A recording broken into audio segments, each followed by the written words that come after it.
Hi, in today's tutorial I'm going to show you how to redeem a code in Gearup Booster.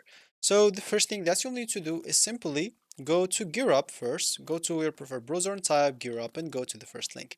If you don't have it downloaded yet, make sure to go and hit the download button and download it, then install it into your PC. Once it is installed, of course, you'll need to go and open it up.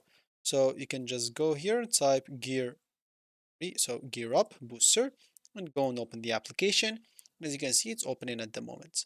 So as you can see here, make sure you are logged in into an account, because if you're not logged in, you will not be able to redeem your code.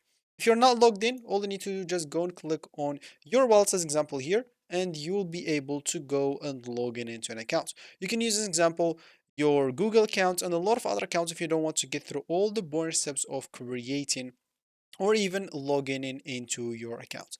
So now how can we redeem our code?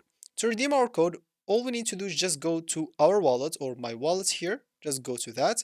And here, as you can see, you'll find my vouchers and redeem code. So from here, you'll be able to enter your code, whatever it is or whatever it is. I don't know what code do you have, but let's say my code is triple H and triple three. You can simply click on redeem and your code will be redeemed without any problems. And now, once it's redeemed, you'll be able to start benefiting from your stuff that's the code, of course, or the redeemed code give you. So that should be it for me in this video. Thank you for watching, and I'll catch you again in the next video.